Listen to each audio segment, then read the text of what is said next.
ओम नमः शिवाय।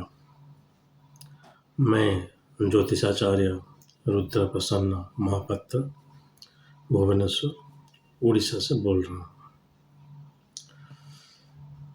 आज मैं आपको जो बताने वाला हूँ वो मेरा जो टॉपिक है रुद्राक्ष उससे थोड़ा अलग है। वो है रतन। लोग पूछते हैं कि सर आप रुद्राक्ष के बारे में इतना बता रहे हैं, अगर हम नहीं पहनना चाहते तो रतन पहन रहे हैं तो कैसे पहनेंगे। मैं भी जो जो कॉन्फ्रेंसेस जाता हूँ वहाँ पे मुझे बोलते हैं लोग कि आप रुद्राक्ष के बारे में बात करिए, जिस टॉपिक के ऊपर आपने शोध किया है, किताब लिखी है, उसके ऊपर बात कीजिए। लेकिन मैं सुनता हूँ वो जो रतन के बारे में बोलते हैं और वहाँ भी मेरा थोड़ा द्विमत रहता है कि रतन आप कैसे धारण करें। पहला बात मैं आपको ये बता दूं कि रतन के बारे में ज्योतिष शास्त्र में लिखा गया है, रुद्राक्ष के बारे में ज्योतिष शास्त्र में नहीं लिखा गया है। तो कौन सा शास्त्र? फलदीपिका आप जाइए, फलदीपिका के अंदर अध्याय 2 के श्लोक 19 या 21, मैं कोई भी वीडियो प्रिपेयर करके नहीं करता हूँ, जो पढ़ा हूँ याद आ रहा है इस हिसाब से बता रहा हूँ। जातक पारिजात में भी जाइए, अध्याय 2 श्लोक नंबर 19 या 21 आपको मिल जाएगा कि इस ग्रह के लिए ये रतन है। जैसे आप आजकल का डे में दे रहे हैं वैसे नहीं, लेकिन लिखा गया है। जैसे माणिक सूर्य के लिए है, मोती चंद्रमा के लिए है, तो एक एक श्लोक लिखा गया है। इसके ऊपर मेरा जो शोध का रिसर्च पेपर है जो मैं लिखा है वो आपको शायद मुझे वेबसाइट में मिल जाएगा। अगर नहीं मिलेगा तो मैं आपको व्हाट्सएप मुझे कर दीजिएगा, मैं सेंड कर दूंगा।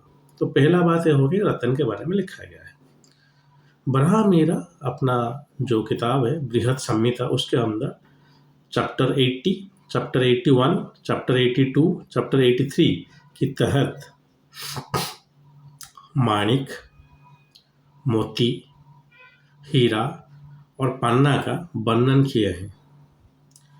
ज्योतिष का उसका यूज किया इतना नहीं है, कैसे उसको हम प्राइसिंग करें, कौन सा रतन अच्छा है, जो बढ़िया का काम है वो ज़्यादा वैल्यूएशन वो लिखा गया है। आज के तारीख में हम कैसे रतन देते हैं कि एक जातक का धर्म त्रिकोण, एक, पांचवा, नवम, इन तीनों भावों का जो स्वामी है उनका रतन हम देते हैं, क्योंकि यह माना जाता है कि धर्म त्रिकोण जो है वो कुंडली में सबसे अच्छा स्थान है भी। मोक्ष त्रिकोण भी अच्छा त्रिकोण माना जाता है।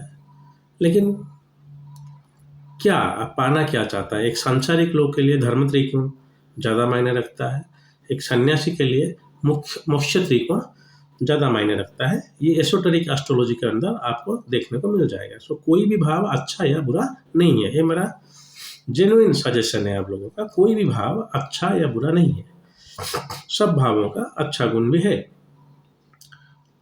लेकिन हम रतन सिर्फ 1, 5 और 9 का देते हैं। देखिए, ठीक है, अब दीजिए। पहले चीज आप ये देख लीजिएगा कि जो ग्रह का रतन आप धारण करने के लिए बोल रहे हैं वो ग्रह का बलाबल क्या है, उसका स्ट्रेंथ क्या है। कैसे? षडबल में। थोड़ा माफ कीजिएगा, मुझे सर्दी जुकाम थोड़ा है, तो षडबल में देख लीजिएगा। अगर षडबल में आप देख लीजिएगा, सिंह लग्न के लिए मंगल जो है वो बहुत पावरफुल है। 7 रूपा है, वो 7.5 रूपा है। तो मंगल के लिए जहाँ 5 रूपा जो है वो षडबल का मेजरमेंट यूनिट होता है। जहाँ सफिशिएंट है वहाँ पे वो 7.5 है, अर्थात बहुत ज़्यादा पावरफुल है। मंगल के लिए रतन का जरूरत नहीं है। पहले षडबल देखिएगा, अगर उसका स्ट्रेंथ उतना है तो रतन का जरूरत नहीं है। Simple logic. अगर बॉडी में स्ट्रेंथ है तो विटामिन्स का ज़रूरत नहीं है। एक चीज़, अगर स्ट्रेंथ नहीं है, मंगल 4 रूप 4.2 रूप, तो रतन देना पड़ेगा। पुंगा पंडित क्या बोलते हैं, 1, 5 या नवम का स्वामी जहां पे भी बैठेंगे शुभ है, गलत।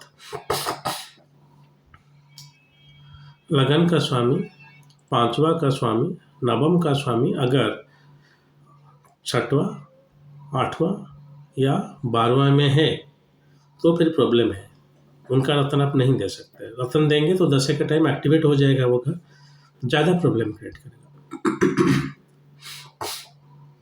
ये वही बात हो गया कि हम उस भाव का स्वामी का ही रतन दे रहे हैं।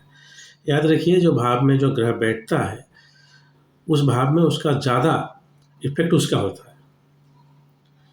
तो आप देखिएगा, उसका लॉर्ड जो है उसका 10 का टाइम जितना रिजल्ट नहीं आएगा, उस जो बैठा है ग्रह भाव में उसका रिजल्ट अच्छा आएगा। वो भी डिपेंड करता है षड्बल के ऊपर। अगर ग्रह का स्ट्रेंथ अच्छा है तो 10 का टाइम वो रिजल्ट उतना अच्छा देगा, कितना दे पाएगा वो डिपेंड करता है स्ट्रेंथ के ऊपर। अगर कोई भी प्लैनेट षड्बल में अच्छा है तो उसका रतन नहीं दीजिएगा, नंबर 1। अगर कोई भी प्लैनेट स्ट्रांग ना होकर 6वां, 8वां या द्वादश में बैठा है, फिर उसका रतन मत दीजिएगा। उसके 10 का टाइम अगर 6वां में बैठा है तो ज़्यादा डिजीज हो जाएगा। अगर 12वां में बैठा है तो हॉस्पिटलाइज हो सकते हैं, बहुत एक्सपेंसेस हो सकता है, सिंपल। तो उसका रतन मत दीजिएगा। अगर कोई पहना है तो आप निकाल के देख लीजिए, अच्छा रिजल्ट आएगा। ये हो गया एक शिव। दूसरा, थर्ड क्या है, आप देखेंगे जब बृहस्पति के लगन के लिए बुध जो है वो केंद्राधिपति दोष में होता है। बुध के लगन के लिए बृहस्पति जो है वो केंद्राधिपति में आता है। केंद्र का अधिपति होकर केंद्र में बैठ जाने को केंद्राधिपति दोष कहता है। मुझे उसके बारे में ज़्यादा पता नहीं, क्योंकि हमारे क्लासिक्स में ज्योतिष शास्त्र में उसके बाद ज़्यादा वर्णन नहीं मिलता। एक हो गया केंद्राधिपत्य दोष, एक हो गया आपका कारक भावनाशाय। ये सब थोड़ा जो है मैं इनको ज़्यादा नहीं मानता, क्योंकि वो जो चीज़ सारे शास्त्र में लिखा हो वही मुझे ठीक लगता है। चलिए, सो वो बुद्धि के लगने के लिए वो बृहस्पति का रतन, अगर बृहस्पति लगन में बैठा है, अगर बृहस्पति दशम में बैठा है, सप्तम में बैठा है, तो केंद्राधिपति दोष हो गया, क्योंकि केंद्र का अधिपति होकर केंद्र में ही बैठा है। वीक है। मैरिज के लिए क्या आप उसका रतन नहीं पहन सकते? पहने पे। तो यहाँ पे जो त्रिकोण का लॉर्ड था वो हमने दे दिए, लेकिन बुध के लगने के लिए या बृहस्पति के लगन के लिए जो केंद्राधिपति जो हो रहा है, ये 2 शत्रु हैं, वो बात अलग है। लेकिन अगर जैसे आप मान लीजिए मिथुन लगन के लिए सप्तम अधिपति आ गया आपका धनु और दशम आ गया मीन। सो अगर बृहस्पति मीन या सप्तम में बैठा है तो केंद्राधिपत्य दोष हो गया। अगर उसका मैरिज नहीं हो रहा है, मैरिज का बृहस्पति जातक में, पहला चीज़ देख लीजिए, अगर बृहस्पति स्ट्रांग है, जितना रूपा उसको मिलना चाहिए षड्बल उसके अगर ऊपर है तो सही है। कितना ऊपर है मत पूछिए, षड्बल मिनिमम जितना रहना चाहिए उससे अगर ज़्यादा है तो आप रतन नहीं पहनेंगे फिर भी चलेगा। अगर थोड़ा ही बस मिनिमम ज़्यादा है तो फिर आप दे सकते हैं। बस 5 रूपा है आपका शनि के लिए, वहाँ पे शनि 5.2 रूपा है, उसका 5.26 रूपा हुआ, तो बहुत कम रूपा हो गया वहाँ पे। रूपा नॉट रूपा, रूपा हो गया वहाँ पे आप शनि का रतन दे सकते हैं। यहाँ पे अगर बृहस्पति या बुध ये दुर्बल हैं, आप इनका भी रतन दे सकते हैं, क्योंकि ये केंद्र का अधिपति है। त्रिकोण से उसके बाद आता है केंद्र, सो केंद्र का अधिपति भी आप रतन दे सकते हैं। और कहीं पे आप देखेंगे ऐसे कोई प्लैनेट है जो केंद्र या त्रिकोण का तो स्वामी है, साथ ही साथ 8वां 12वां या 6वां का स्वामी भी है। उस ग्रह का रतन मत दीजिएगा। जैसे अभी मैं सिंह लगने के बारे में बात कर रहा था, वहाँ पे मंगल युग कारक है, क्योंकि वो एक त्रिकोण और केंद्र का स्वामी बन रहा है। वही ग्रह हो गया युग कारक। अगर वो दुर्बल है, अच्छे स्थान में बैठा है, अच्छे स्थान मतलब ये जो नवभाव 6 8 12 दुस्थान जो बोलते हैं, उनको छोड़कर कहीं भी बैठा है, आप उसका रतन दे सकते हैं। अगर षडबल में बहुत स्ट्रांग है, रतन नहीं चाहिए। अगर कहीं पे 6 8 12 में बैठा है तो रतन नहीं पहन सकते। तो रतन पहनने का ये हो गया आपका रिस्ट्रिक्शंस। ये मैं हमेशा देखता हूँ कि अगर कोई भी प्लैनेट बहुत पावरफुल में है, आप उनका रतन दे देंगे, वो व्यक्ति को अच्छा नहीं लगेगा उसको पहनने के लिए। ओवर विटामिन आप खाए होंगे, जब ओवर विटामिन हो जाएगा आपका सर चक्कर आने लगेगा, आँख को धुंधुना दिखा सकता है आपको।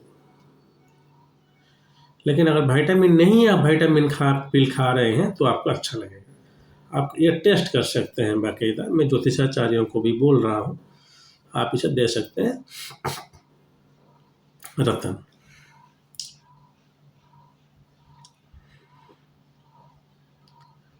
शास्त्र में ये भी नहीं लिखा गया है कि आप धर्म त्रिकोण का ही रतन दें, नहीं। कब रतन दे ये भी नहीं लिखा गया है कि अगर एक ग्रह पीड़ित हो गया, 6वां में चला गया, उसका रतन दें क्या, ऐसे कुछ लिखा नहीं गया है कहीं पे। एक किताब बता दे रहा हूँ, मणिमाला बोल के, आप देख रहे होंगे, इतना किताब मेरे पास है। मैं किताबी जो ज्ञान है वो थोड़ा ज़्यादा देता हूँ, क्योंकि हमेशा याद रखिए थ्योरी फास्ट। कुछ ज्योतिर्विद होते हैं, वो बोलते हैं कि फलादेश जो है वो मुख्य है, वो तो है ही, लेकिन फलादेश आया कहाँ से? Theory fast. हमेशा जो किताब को आप पढ़िए, क्या ही खुशी को फलादेश कर लेंगे आप। कब शादी होगा, कब गुरुवर के राव जैसे बोलते हैं, MPCTL ऐसे कुछ बोलते हैं, marriage, children, children, L for livelihood, ऐसे कुछ 4-5 प्रश्न आएंगे आपके पास। तो फलादेश तो हो जाएगा, लेकिन किताब पढ़ना बहुत ज़रूरी है। ज्ञान के बिना ज्योतिष नहीं होगा। बुक का नाम है मणिमाला, सुरेंद्र मोहन टैगोर ने लिखा है, 2 वॉल्यूम है, अभी मिलता नहीं है वो। शायद ब्रिटिशर लोग ने उसको डिस्ट्रॉय कर लिया या ले लिया। मैंने एक न्यूयॉर्क स्टेट लाइब्रेरी से एक मंगाया है, और एक आर्कियोलॉजिकल सर्वे ऑफ इंडिया से मैं मंगाया। दोनों पीस है मेरे पास। 1879 1881 2 किताब लिखे गए थे। रतन के बारे में, क्रिस्टल के बारे में सब कुछ लिखा गया है उसके। इस हिसाब से ईस्टर्न इंडिया में ज़्यादा लोग रतन पहनते हैं, specially west Bengal. West Bengal में आप जिसको देखेंगे वो रतन पहन रहा होगा। और रुद्राक्ष थोड़ा वेस्टर्न इंडिया में ज़्यादा चलता है।